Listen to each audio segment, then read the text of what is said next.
उच्च न्यायालय इनको कंटेम्प्ट की नोटिस देगा और ये कंटेम्प्ट के एवज में कोर्ट में अपीयर होंगे और हाथ जोड़ के माफी मांगेंगे, कोर्ट इनको माफ कर देगी और फिर सुधार करेंगे। इस पूरी प्रक्रिया में अब फिर से 1000-2000 रुपए मैं खर्च करूंगा और खर्च करके इनको सुधारने की कोशिश करूंगा, जिसके लिए ये नियुक्त हैं। इनको राज्य सरकार में सही काम ही करना है, इसीलिए इनकी नियुक्ति हुई है। जय हिंद। मैं राजकुमार मिश्रा। देखिए, छत्तीसगढ़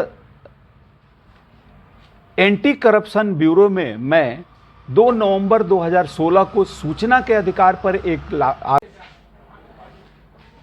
मैंने जानकारी मांगा कि आपके विभाग में 3 माह से अधिक समय से कितने प्रकरण पीसी एक्ट 1988 की धारा 19 व दंड प्रक्रिया संहिता की धारा 197 के तहत अभियोजन की स्वीकृति के लिए लंबित है। इन प्रकरणों में अपचारी अधिकारियों कर्मचारियों का नाम, उनका पदनाम, अपराध की धाराएं, अपराध का प्रकार की जानकारी। यदि इस संस्था को उक्त अधिनियम से छूट प्राप्त है तो वह अधिसूचना, निर्देश, नियमों के दस्तावेजों की सत्य प्रति मुझे प्रदान करें। मेरे इस आवेदन पर एंटी करप्शन ब्यूरो छत्तीसगढ़ के द्वारा राज्य सरकार का 1 अगस्त 2013 का नोटिफिकेशन दिया गया और बताया गया कि इस आधार पर हम सूचना के अधिकार से मुक्त हैं और हम जानकारी नहीं देंगे। छत्तीसगढ़ सरकार के इस नोटिफिकेशन को मैं माननीय छत्तीसगढ़ उच्च न्यायालय में चैलेंज किया। माननीय उच्च न्यायालय में इसकी सुनवाई हुई। राज्य सरकार और एंटी करप्शन ब्यूरो को नोटिस जारी किया गया और उसके बाद नोटिस का जवाब राज्य सरकार ने पेश किया। उसके बाद तब के चीफ जस्टिस महोदय के कोर्ट में ये केस की सुनवाई हुई। उन्होंने मेरा यह पिटीशन खारिज कर दिया। मैं रिव्यू पिटीशन फाइल किया, वो भी खारिज हुआ। मैं इस पर सुप्रीम कोर्ट चला गया। माननीय सुप्रीम इस संबंध में छत्तीसगढ़ उच्च न्यायालय को आदेश किया कि इस प्रकरण की फिर से सुनवाई करें। इस पर माननीय छत्तीसगढ़ उच्च न्यायालय के द्वारा सुनवाई हुई और अभी 10 अक्टूबर 2023 को इसमें आदेश किया गया। इस संबंध में विस्तार से एक वीडियो मेरा डिस्क्रिप्शन में है, आप देखिए कि किस प्रकार सुनवाई हुई, मैंने क्या मांग किया और माननीय उच्च न्यायालय ने इस पर क्या आदेश किया।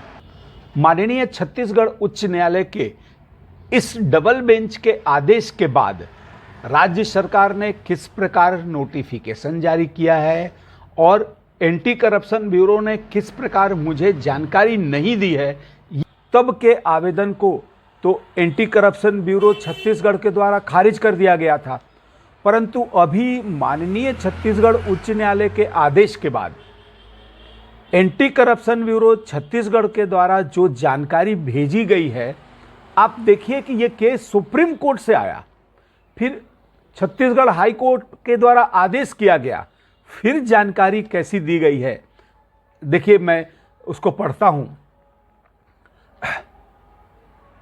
विषय अंतर्गत संदर्भित आदेश के परिपालन में सूचना का अधिकार अधिनियम 2005 के तहत आपके द्वारा प्रस्तुत आवेदन पत्र दिनांक 2 नवंबर 2016 के अनुसार एंटी करप्शन ब्यूरो रायपुर में 3 माह से अधिक समय से कितने प्रकरण पीसी एक्ट 1988 की धारा 19 व दंड प्रक्रिया संहिता की धारा 197 के तहत अभियोजन की स्वीकृति के लिए लंबित है। इन प्रकरणों में अपचारी अधिकारियों कर्मचारियों का नाम, पदनाम, अपराध की धाराएं, अपराध का प्रकार की जानकारी। यदि इस संस्था को उक्त अधिनियम से छूट प्राप्त है तो वह अधिसूचना, निर्देश, नियम के दस्तावेजों की सत्य प्रति, पर्यावरण व कागज के बचत के लिए समस्त जानकारी ईमेल से प्रेषित की जाए। तत्संबंध में लेख है कि सूचना का अधिकार अधिनियम 2005 की धारा 8(1) ज के अनुसार चाही गई जानकारी नहीं दी जा सकती। शेष संख्यात्मक जानकारी संलग्न है और इस प्रकार से अस्पष्ट रूप से एंटी करप्शन ब्यूरो छत्तीसगढ़ के द्वारा मेरे आवेदन को खारिज किया गया है। आप देखिए कि कोर्ट के आदेश के बाद किस प्रकार ये अधिकारी ऐसे स्पष्ट निर्देशों का माहौल उड़ाते हैं, आप समझ सकते हैं इनको। मैं इसको पढ़ने के बाद बेहद दुखी और क्षुब्ध हूं। मैं ऐसे अधिकारियों को जो एंटी करप्शन ब्यूरो में हैं और राज्य सरकार के जिम्मेदार अधिकारियों के खिलाफ एक रिप्रेजेंटेशन करने जा रहा हूं। उसके बाद इनके विरुद्ध कंटेम्प्ट ऑफ कोर्ट की कार्रवाई के लिए याचिका माननीय छत्तीसगढ़ उच्च न्यायालय में पेश करूंगा। यदि माननीय उच्च न्यायालय को यह लगता है कि इन्होंने इस तरह की जानकारी देकर या इस तरह से आदेश अधिसूचना में संशोधन किया है, तो माननीय उच्च न्यायालय इनको कंटेम्प्ट की नोटिस देगा और ये कंटेम्प्ट के एवज में कोर्ट में अपीयर होंगे और हाथ जोड़ के माफ़ी मांगेंगे। कोर्ट इनको माफ़ कर देगी और फिर सुधार करेंगे। इस पूरी प्रक्रिया में अब फिर से 1000-2000 रुपये मैं खर्च करूंगा और खर्च करके इनको सुधारने की कोशिश करूंगा, जिसके लिए ये नियुक्त हैं। इनको राज्य सरकार में सही काम ही करना है, इसीलिए इनकी नियुक्ति हुई है। इसके बाद भी ये लोग ठीक ढंग से काम नहीं करते और ना करना चाहते हैं और ना अपनी बुद्धि, अपने विवेक का ठीक ढंग से सही प्रयोग करना चाहते हैं। छत्तीसगढ़ शासन के द्वारा 1 अगस्त 2013 को जो नोटिफिकेशन जारी किया गया था वो इस प्रकार है। सूचना का अधिकार अधिनियम 2005 की धारा 27 की उपधारा 2 ख एवं ग में प्रदत्त शक्तियों को प्रयोग में लाते हुए राज्य शासन एदद द्वारा उक्त अधिनियम की धारा 24(4) के तहत एंटी करप्शन ब्यूरो को सूचना का अधिकार अधिनियम 2005 के प्रावधानों से छूट प्रदान करता है।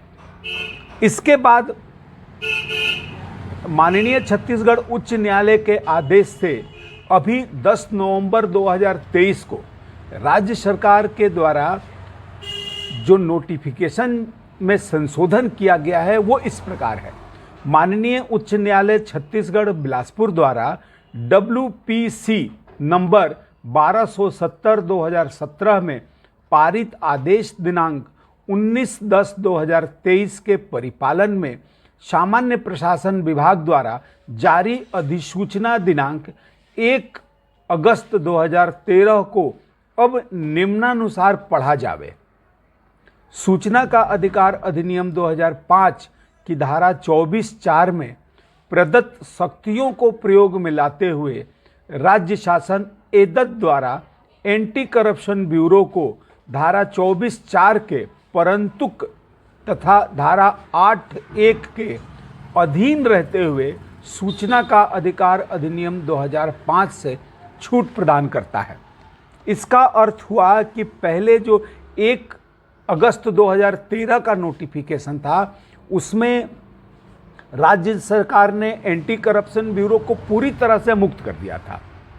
अभी जो 10 नवंबर 2023 वाला नोटिफिकेशन है, इसमें कहा गया है कि धारा 24(4) के परंतुक मतलब भ्रष्टाचार और मानव अधिकारों के हनन से जो संबंधित सूचना है वो सूचना दी जाएगी। उसके अतिरिक्त सूचना के लिए एंटी करप्शन ब्यूरो को मुक्त किया है। देखिए, मेरा कहना है कि एंटी करप्शन ब्यूरो केवल भ्रष्टाचार के प्रकरणों में ही जांच करती है, इसके अतिरिक्त और किसी प्रकरण में वो जांच नहीं करती। फिर इस तरह से राज्य सरकार के द्वारा अस्पष्ट नोटिफिकेशन जारी करना कहाँ तक मुनासिब है? क्या राज्य सरकार के अधिकारी एंटी करप्शन ब्यूरो को कोर्ट के आदेश के बाद भी सूचना के अधिकार से मुक्त रखना चाहते हैं? ये चिंता का विषय है और ये गंभीर विषय है। सूचना का अधिकार अधिनियम 2005 की धारा 24(4) में क्या लिखा है, मैं उसको पढ़ता हूँ। इस अधिनियम की कोई बात ऐसे आसूचना और सुरक्षा संगठनों को लागू नहीं होगी जो राज्य सरकार द्वारा स्थापित ऐसे संगठन हैं जिन्हें वह सरकार समय समय पर राज्यपत्र में अधिसूचना द्वारा विनिर्दिष्ट करे।